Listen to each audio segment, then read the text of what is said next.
고민부터 하면 돈을 못 벌어요. 앞으로도 못 벌어요. 하나라도 제대로 벌자. 다시 한번 강조드리지만 꼭 따져보시라. 투자 나침반 3월부터 시작이니까 이제 얼마 안 남았습니다, 여러분. 와이스트릿 송일아 기자입니다. 오늘은 삼성전자 출신의 개발자에서 10억을 모아서 얼리파이어를 달성하신 안진님을 모셨습니다. 안녕하세요. 네, 안녕하세요. 지금 이제 파이어 하신 지가 얼마나 되셨죠? 작년 3월에 시작해서 이제 1년 됐습니다. 되게 나이가 어리시잖아요. 14년 일하고 그만두신 거잖아요. 네, 40대 초반이죠. 40대 지금. 초반에 네네네. 여기서 내가 파이어를 해야 되겠다라고 마음을 먹은 결정적인 계기가 있었을 것 같아요. 대기업을 그만둔 계기가 이제 선배들이 이제 너무 회사에 매몰되어 있더라고요. 회사 분위기가 보수적인 문화예요. 그래서 저는 좀 그런 게 싫고 좀 더 이제 개방적인 분위기로 가고 싶어서 그만둔 게 있고요. 그러면서 제가 스타트업을 다니면서 그런 것도 많이 경험했죠. 이사라는 직책에도 있어 봤는데요. 네. 그런 직책이 저한테 좀 너무 부담되더라고요. 아, 임원의 직책이. 그렇죠. 임원의 네. 직책이 너무 부담돼가지고 저의 시간을 찾기 위해서 파이어를 시작하게 되었어요. 아, 이제 딱 정말 만으로 1년 네네, 거의 직전이네요. 1년, 네네, 아, 맞습니다. 1년간의 삶을 또 저희가 속속들이 파헤쳐 보도록 하겠습니다. 일단은 순자산, 어떻게 이 자산을 형성을 했고 또 지난 1년 동안 또 어떻게 운용을 하셨는지. 표를 한번 같이 보면서 얘기하면 좋을 것 같은데요. 네. 제가 파이어를 시작한 거는 이제 작년 3월에 시작했는데요. 원금 10억이랑 파이어를 준비하면서 1년 동안 주식으로 한 1억 정도를 모았어요. 네. 그래서 11억으로 시작했고 현재는 순자산은 총 14억 정도 되고요. 그중에 주식이 한 13억 정도 되고 제가 월세를 살고 있어요. 그래서 월세 보증금 5천만 원 정도와 예금 및 주택 청약 저축 이런 걸 포함해서 약 5천만 원 정도가 있습니다. 파이어를 준비를 하시면서 주식을 해서 1억 정도를 마련을 하셨고 그 전에 이미 10억이 있었다. 굉장히 젊어 보이시는데 10억을 어떻게 그럼 주식을 해서 10억을 모으신 게 아니신가요? 네, 주식을 하긴 했는데요. 주식으로 벌지는 못했고요. 네. 보통 이제 짠테크라고 많이들 하죠. 월급의 한 90% 정도를 90%를 모았거든요. 그러면서 이제 월급의 90%를 그러면 저축을 하신 거예요? 투자도 좀 하긴 했는데요. 네. 투자는 벌지는 못했죠. 거의 저축이라고 보시면 됩니다. 그러면 몇 년 동안 그렇게 저축을 하셔갖고 10억을 달성을 하신 거예요? 제가 은퇴한 게 14년 차 때 은퇴했기 때문에 한 14년 동안 됐고요. 퇴직할 때 퇴직금 받은 것과 위로금 받은 게 또 있어가지고 네네. 그거까지 다 합치면 이제 10억 정도. 그러면은 처음부터 10억을 달성을 한 다음에 내가 파이어를 하겠다라고 이제 목표를 세우셨던 거예요? 계산해 보니까 4% 룰에 따라서 10억 정도가 있으면 파이어가 가능할 것이라는 걸 이제 제가 알게 된 이후로 10억을 모으고 파이어를 시작하게 되었습니다. 지금은 이제 투자로 또 굴리고 계시니까 그 어떤 식으로 운용을 하고 계시는지도 좀 알려주세요. 슈드와 나스닥의 비율을 반반 비율로 가지고 네. 있고요. 안전자산을 20% 해가지고 미국 단기 국채는 SGOV로 해서 4대 4대 2의 비율로 가져가고 있습니다. 4대 4대 2 이렇게 네, 하시는. 맞습니다. 네. 이거는 언제부터 이렇게 하셨어요? 재작년부터 제가 이제 계획을 하고 월 배당금이 얼마나 나올지를 계산해가지고 한 200만 원 정도 나오면 되겠다. 이렇게 해서 이제 SC, HD의 비율을 맞췄고요. 네. 나머지를 QQQM의 비율을 맞춰서 이제 성장과 배당의 두 마리 토끼를 잡는 방법으로 선택하게 되었습니다. 미국 주식만으로 하시는 거네요. 근데 제가 국장을 네. 오래 했었는데 한 16년 했거든요. 거기서 제가 번 게 별로 없어가지고 네. 미국 주식을 하니까 가만히 놔둬도 돈이 복사가 되더라고요. 그래서 이제 미국 주식을 하는 게 저한테 더 맞다고 판단하고 미국 주식을 선택하게 됐습니다. 미국 주식 중에서도 지금 ETF 투자로만, 네, 지수 네, 투자로만 네, 네, 계속 네, 하고 네, 계시는 네, 거잖아요. 맞습니다. 이제 이 패시브 투자를 하시는 특별한 이유가 있으실까요? 개별 종목을 하려면 이제 굉장히 신경을 많이 써야 돼요. 기업도 분석해야 되고 실시간으로 대응을 해야 되거든요. 제가 파이어라는 목표가 시간의 자유를 얻기 위해서 파이어를 한 건데 마음 편하게 그 시간에 딴 걸 할 수 있는 패시브 지수 ETF 투자를 기본으로 하고 있습니다. 보수적인 투자자처럼 느껴지는데 또 네. 전세금을 빼서 주식으로 가는 그 의사 결정은 우리나라에서는 쉬운 결정은 아니잖아요. 맞아요. 네. 그때 어떤 마음으로 그런 결단을 하게 되신 거예요? 제가 전셋집이 한 4억 정도 됐었는데요. 네. 그걸 이렇게 갖고 있는데 이제 미국 주식이 오는 걸 보면서 굉장히 포모를 많이 느꼈어요. 깔고 앉아 있는 거 굉장히 손해라고 생각했고 또 월세를 돌렸을 때 제가 그 전세금으로 월세 이상의 수익을 얻을 수 있을 것이라는 확신을 얻어가지고 네. 월세를 바꾸고 다 투자를 하게 됐습니다. 사실 작년에 슈드가 되게 안 좋았잖아요. 네, 물론 맞아요. 올 네, 초에는 나스닥 빠질 때 많이 올라서 네, 맞아요. 다시 이제 안심을 하고 있지만 작년에 시장이 특히 하반기 들어서는 국장이 굉장히 많이 오르고 슈드는 기고 있을 때 그때 네. 어떤 마인드 컨트롤 이런 건 어떻게 하셨어요? 슈드는 배당주라서 배당이 계속 나오고 있기 때문에 주식이 오르는 건 당연히 좋지만 배당으로만 먹고 살 수 있었기 때문에 네. 크게 신경 쓰지 않았고요. 슈드만 갖고 있을 때는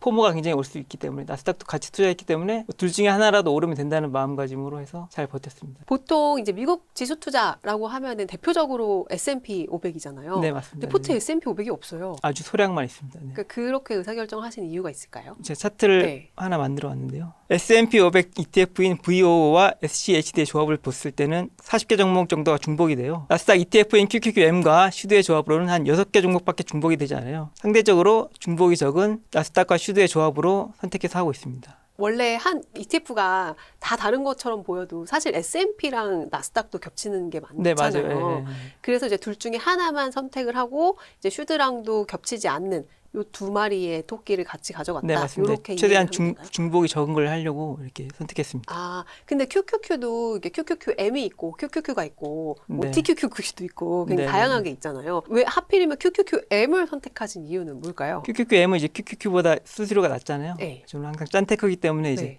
그런 거 다 비교해서 선택하거든요.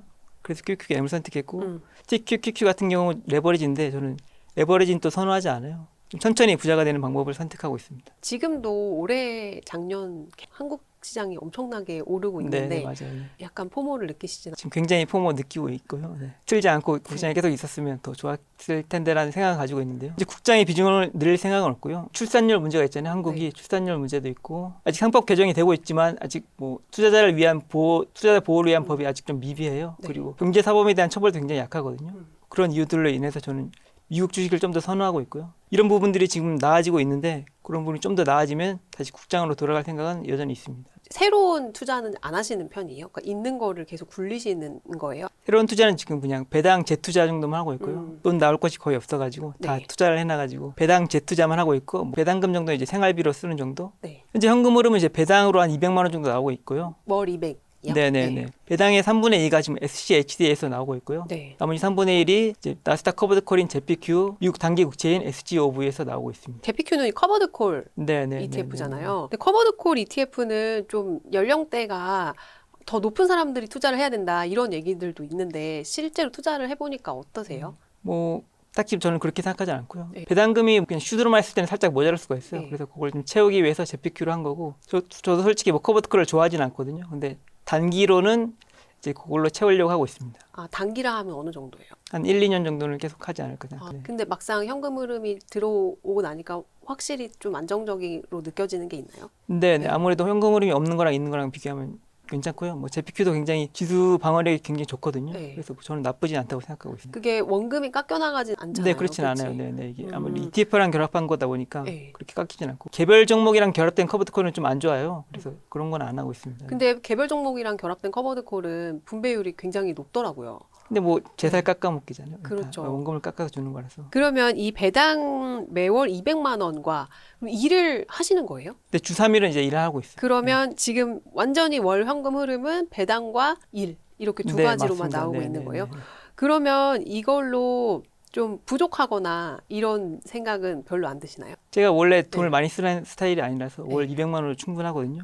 주거비를 빼면 한 100만 원도 안 쓰거든요, 한 달에. 그래서 뭐 충분하다고 와, 생각하고 있어요. 엄청난 짠테크를 하시는구나. 엄청나다고 생각하지 않고 저는 딱히 네. 뭐 부족함을 못 느꼈어가지고. 그러면 이제 사실은 지금 예금에서 주식 시장으로 넘어오시는 분들이 굉장히 네, 네, 많잖아요. 맞아요. 네.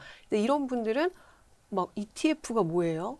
이런 분들도 생각보다 많아요. 네, 네. 이제 이런 초보, 완전 이제 주린이 분들께 이제 본인의 투자 경험을 녹인 조언을 해주신다면 뭐가 있을까요? 지수 투자는 저는 꼭 일정 부분의 비중이 들어가야 된다고 생각하고요.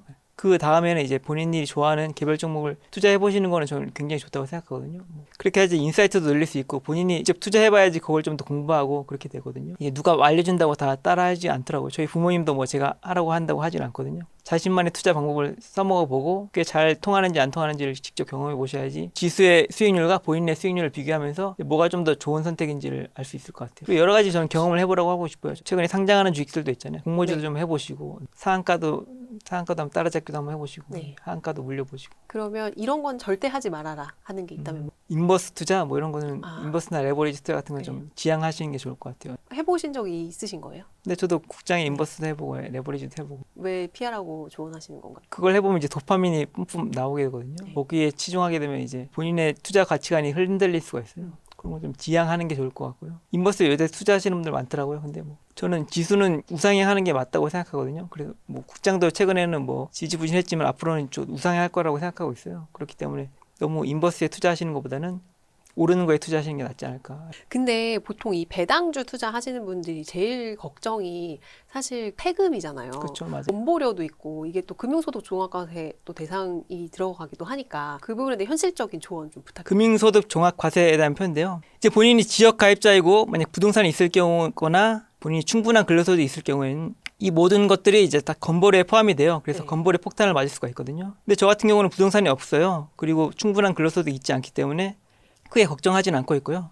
추가 소득이 없이 배당금만 있을 경우에는 연 8,400만 원까지는 추가 세금이 없어요. 왜냐면은 금융소득 종합과세 세금보다는 더 많기 때문에 추가 세금을 내지 않거든요. 그래서 딱히 뭐 배당금만 있을 경우에는 8,400만 원이면 충분하잖아요. 걱정하실 건 없는데 네. 다음 문제가 되는 건 이제 건강보험료예요. 건강보험료는 이제 건강보험료랑 장기 요양보험료를 합쳐서 세전 월 배당금의 8% 정도 나온다고 보시면 되거든요. 네. 뭐 이렇게 나오긴 하는데 ASA 계좌에서 받은 배당금은 이런 종합소득세나 건강보험료에 포함되지 않고 이제 9.9% 분리과세가 되거든요. 네. 이런 방법으로 이제 절세를 할 수 있는 방법들이 있어요. 그래서 저는 절세하는 방법을 최대한 이용할 거고요. 네. 뭐 이렇게 세금이 나온다고 해도 저는 풍족한 삶을 위해서는 이제 배당금을 계속 늘려나갈 생각입니다. 그러니까 정리를 해보면 배당금만 있을 경우에 그러니까 부동산이나 네네네. 다른 소득이 없이 배당금만 받을 경우에는 연 8,400만 원. 그러니까 월로 따졌을 때는 700만 원 정도까지는 이제 추가 세금이 없다는 게 배당소득세는 내야 되지만 네네네. 그 종합소득 네, 종합소득세로 네. 따로 추가 낼 세금이 없다는 얘기고 네네네네. 삼성전자에 계셨잖아요. 네네. 지금 실적이 날아가고 있는데 네. 그 부분에 대해서는 좀 어떻게 평가를 하고 계세요? 예전에 하이닉스에 비해서 안 좋게 후발주자였잖아요. 그래서 좀 평이 안 좋았는데 요새는 굉장히 좋은 것 같고요. 요새 뭐 내부에서도 굉장히 뭐 좋아하고 요새는 이제 삼성전자 주식을 좀 주더라고요. PS 말고 보너스로 삼성전자 주식을 선택할 수 있게 됐더라고요. 아, 원래는 없었어요? 네, 원래는 그냥 돈으로만 줬는데 지금 네.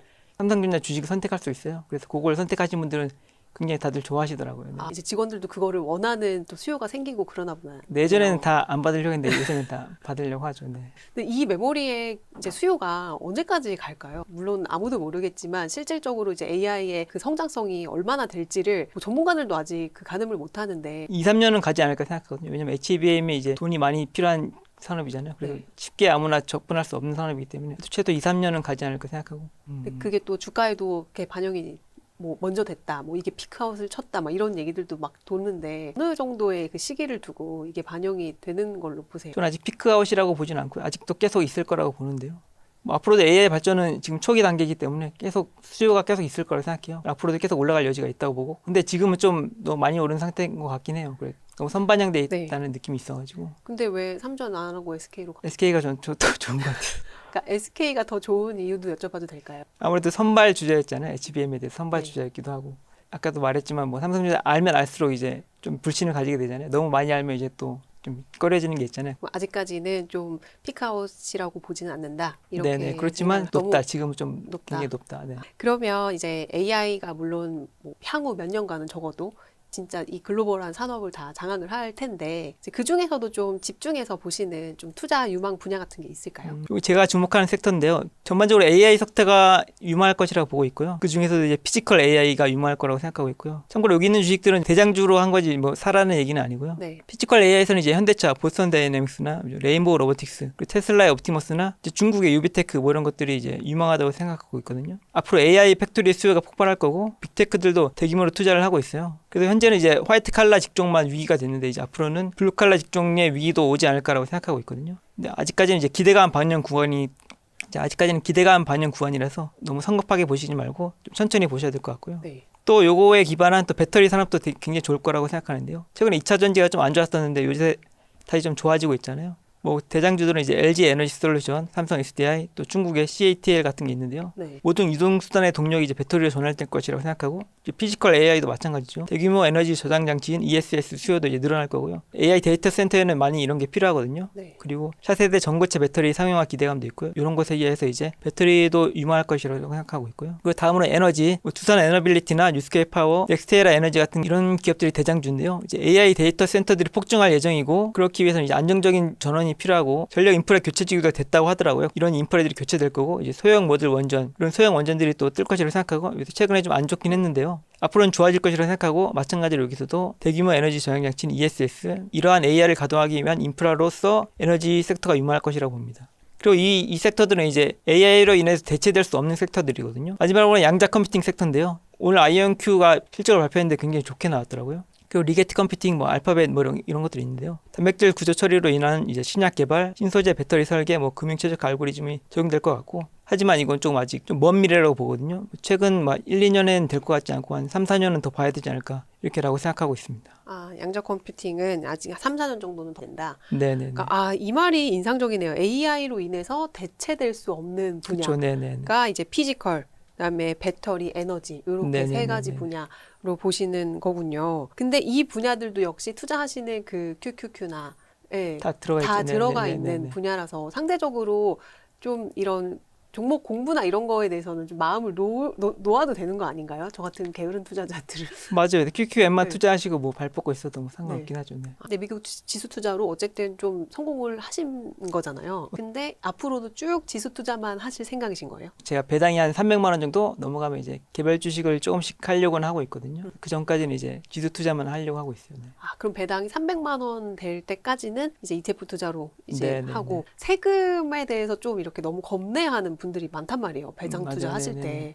좀 그런 분들한테 뭔가 조언을 해주실 수 있는 말이 있다면 뭐가 있을까요? 추가 소득이 없을 경우에는 8,400만 원까지 종합소득세는 없으니까요. 그 부분은 너무 걱정하실 필요 네. 없을 것 같고. 그냥 너무 걱정이 되신다면 배당은 이제 2천만 원까지만 하시고 매매를 하셔가지고 버는 방법이 있어요. 그렇죠. 그걸- 자가 배당이라고 네네, 하는. 자가 배당을 하시면 될 것 같아요. 네. 파이어에 대한 좀 질문을 드려보려고 해요. 얼리파이어를 선택한다고 내가 이제 마음을 먹고 나서는 이제 일단 얼마가 필요하지? 라고 다들 생각을 하시잖아요. 네. 그 가능한 금액을 계산할 때 뭐 아까 잠깐 4% 인출률 말씀해 주셨는데 실질적으로 어떻게 계산을 하면은 어떻게 될까요? 일단 본인이 1년에 생활비를 얼마나 쓰는지를 좀 꼼꼼히 계산을 해보셔야 돼요. 네. 그래가지고 1년의 생활비에 25배가 있으면 파이어를 할 수 있다고 생각하거든요. 25배. 네네네. 네.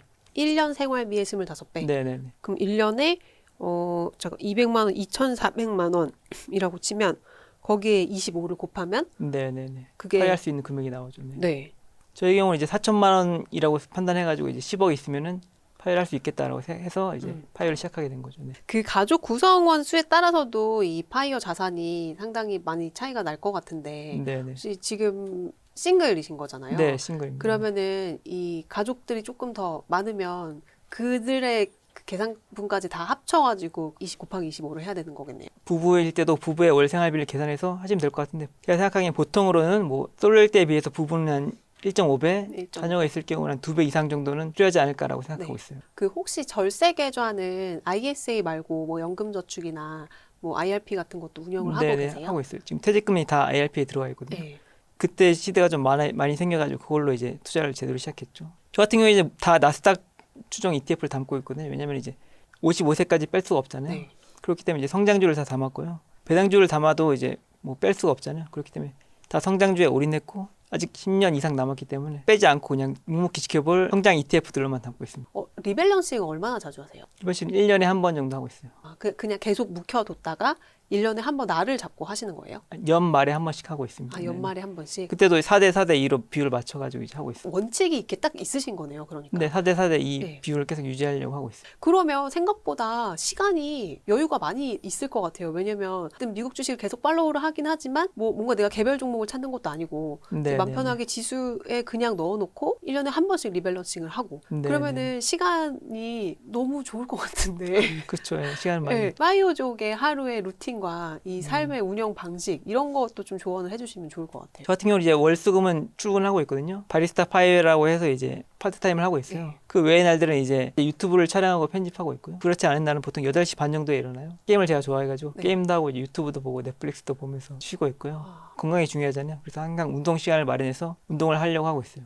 그리고 낮에는 이제 또 주식을 또 봐야 되잖아요. 그래서 짬짬이 국장은 짬짬이 챙겨보고요. 저녁에는 라이브를 보면서 이제 미국 시장을 보는데요. 너무 이제 마이크로한 이제 개별 주식을 보지는 않고요. 전체적으로 이제 큰 흐름을 보려고 하고 있습니다. 근데 전체적으로 큰 흐름을 볼 때 예를 들어서 엄청나게 갑자기 쭉 빠질 때가 있잖아요. 네네네. 급락할 때가. 네네. 그러면 내 자산이 순식간에 막 이게 단위가 네, 억 맞아요. 단위가 네. 넘어가면 그 잃는 금액도 억 단위가 넘어갈 수가 네네네네. 있단 말이죠. 이럴 때는 어떻게 하시나요? 근데 뭐 저는 이미 수익권이기 때문에 크게 흔들리지 않는 것도 있고요. 네. 또 제가 1년간 생활비를 이제 현금으로 가지고 있어요. 그래서 나스닥이 떨어져도 1년간은 유지할 수 있기 때문에 걱정은 없고요. 네. 또 배당금이 계속 나오고 있기 때문에 나스닥이 떨어져도 뭐 큰 부담은 없습니다. 아, 확실히 그 현금 흐름을 이미 가지고 있기 때문에 시장이 떨어져도 오히려 그게 좀 매수의 기회가 될 수도 있고 그럴 수도 있죠. 예. 하는 거겠네요. 저 그 단어를 처음 들어봤어요. 바리스타 파이어가 커피를 만드는 바리스타가 아니고 네네네. 파이어 은퇴는 했지만 파트타임으로 일하시는 네네. 뭐 그런 식으로. 분들을 네. 일컬어서 바리스타 네, 파이어라고 맞습니다. 하는 네, 거죠. 네, 네. 아, 그러면 개발일을 이제 주 3회 이제 회사에 출근을 파트타임으로 하시는 네네네 맞아요. 거군요. 그 파이어족들이 이제 파이어를 하고 싶은 이제 사람들한테 이런 것들은 미리 생각하고 나와라 할 법한 조건들이 있을 것 같아요. 막상 네네네네네. 해보시니까 어떤 것들이 있을까요? 제가 생각하는 이제 파이어의 가장 중요한 세 가지인데요. 첫 번째는 목표가 있어야 될 것 같아요. 본인이 그냥 쉬고 싶어서 파이어를 하는 게 아니고 파이어를 하면서 본인이 뭔가 얻고 싶은 목표가 있어야지만 방황하지 않고 이런 목표를 향해서 충실하게 할 수 있거든요. 두 번째는 루틴이 있어야 됩니다. 회사 다닐 때는 어쩔 수 없이 루틴이 생기잖아요. 네. 하지만 그렇지 않을 경우에는 뭐 루틴이 없기 때문에 뭘 할지 모르게 되거든요. 그렇기 때문에 이제 본인만의 루틴을 꼭 정하셔서 억지로라도 루틴에 거기에 맞춰서. 따르셔야지만 네네. 건강한 파이어족을 유지할 수가 있고요. 마지막으로는 이제 제가 잘 아는 건데 절제와 절약을 꼭 하셔야지만 펫파이어라고 돈 많으신 분들이 하는 게 있는데 보통은 다 그렇게 하지 않으실 거거든요. 네. 본인의 생활비에 맞게 딱 하시는 분들이 많을 거예요. 또 시간이 많으니까 돈 쓰고 싶은 욕심이 많아지거든요. 네. 그걸 절제하시고 절약하는 습관을 가지셔야지 시간이 지나갈수록 점점 넉넉해지는 삶을 살 수가 있습니다. 파이어를 오래 유지할 수가 있는 거죠. 그 펫파이어가 FAT예요? 네네네. 그러니까 좀 많이 쓰시는 뚱뚱한 분들, 파이어, 네네. 뚱뚱한 파이어. 이미 부자이신 분들이죠 사실. 예, 예. 아, 근데 마음가짐 자체가 내가 이미 노동소득이 없다라고 딱 그 인지를 하는 순간 소비를 잘 안 할 것 같아요. 평소에 그런 습관이 있었으면 모르겠는데 평소에 네. 많이 쓰시는 분들은 아마 쉽지 않을 거예요 그렇게 하기가. 왜냐하면 또 시간이 많으니까 또 네. 쓰고 싶거든요. 그렇죠. 또 나가는 걸 좋아하면 또 이제 나가서 먹고 싶고 이렇게 하면 이제 돈을 많이 쓸 수가 있어요. 네. 그걸 이제 절약하고 절제하는 습관을 몸에 배셔야지만 그걸 유지할 수 있다고 생각해요. 그러면 본인의 목표와 본인의 루틴도 좀 소개를 해주세요. 시간의 자유를 얻는 게 저희 목표거든요. 뭐 게임도 좋아하는데 게임도 많이 하고 드라마나 뭐 이런 거 유튜브나 뭐 넷플릭스 이런 것도 보고 싶고요. 루틴은 그냥 뭐 운동도 열심히 하고 좀 더 넉넉해지면 좀 더 루틴이 늘어나지 않을까 생각하고 있어요. 취미에도 돈을 좀 더 많이 쓰고 하면서 루틴이 늘어날 것이라고 생각하고 있고요. 네. 파이어를 시작할 때 생각해 놓은 자료거든요. 내가 얼마를 쓰는지를 이렇게 계산해 보시고 요거는 이제 월 200만 원의 배당을 받을 때 뭐 네. 종합소득 때는 15% 적용하고 108만 원 뭐 누진세 차감해 가지고 이렇게 된다. 건강보험료는 일단 월 배당금의 8%뭐 국민연금 월 소득 9% 해가지고 뭐 이렇게 계산을 미리 한 거 해본 거거든요. 네. 그래서 이제 뭐 월세를 받을 경우에는 월세까지 합쳐가지고 뭐 400만 원이고 그렇지 않을 경우에는 280만 원이고 해서 목표 이율이 있는데 저의 경우는 목표 이율이 7%거든요. 목표 이율이 5%면은 뭐 9억 5천이 필요하고 뭐 7%면 6억이 필요하고 목표율이 9%면 5억이 필요하고 이렇게 낮아지잖아요 점점. 그래서 이런 거를 직접 계산해 보시면은 이제 본인이 파이할 수 있는 금액을 확실히 알 수 있다고 생각하거든요. 근데 저거를 미리 계산을 한번 해보는 건 굉장히 중요하겠네요. 본인의 소비, 네네네. 생활비 얼마 쓰는지. 맞아요. 그래서 이제 가계부를 꼭 항상 쓰고 있거든요. 짠테크 하는 사람들 다 기본인데 그렇게 하셔야지만 이제 정확히 본인이 이제 얼마 있으면 파이를 할지 계산이 되거든요. 그게 저는 굉장히 중요하다고 생각해요. 본인의 이제 자금 흐름을 아는 게 굉장히 중요하다고 생각하거든요. 파이를 하시든 안 하시든 자금 관리에 있어서 굉장히 중요하다고 생각해요. 저희 마지막으로 저희 와이스트리트 구독자 여러분들 혹시 또 이제 막 주식 시작하시는 분들 또 은퇴를 앞두신 분들 굉장히 다양한 분들이 있어요. 물론 저희 구독자들은 대부분 다 액티브 투자자이시긴 하지만 저희 구독자분들께 뭐가 있을까요? 일단 파이어를 계획하고 계시는 분들은 본인의 성향이 파이어랑 맞는지를 꼭 생각해 보셔야 될 것 같아요. 그냥 단순히 쉬고 싶다라기보다는 스트레스 받지 않고 본인이 하고 싶은 일을 하는 게 좀 더 건강한 파이어족이라고 생각하거든요. 그래서 그런 마음가짐이 굉장히 중요하다고 생각하고요. 경제적 준비를 하실 때는 무조건 긍정적으로 너무 희망적으로 생각하시기보다는 약간 부정적으로 최대한 보수적으로 생각하셔야지 여유가 있는 파이어 생활을 할 수가 있고요. 점점 시간이 지나면서 나아지는 파이어 경험을 할 수가 있어요. 꼭 이런 걸 미리 준비하시길 바라고요. 그렇게 하셔서 이제 경제적 자유를 이루셔서 본인의 삶의 진정한 주인공이 되시길 바라겠습니다. 네, 감사합니다. 오늘 이렇게 나와주셔갖고 또 어려운 발걸음 해주셔서 너무 감사드려요. 저도 불러주셔서 감사합니다. 네, 고맙습니다. 감사합니다.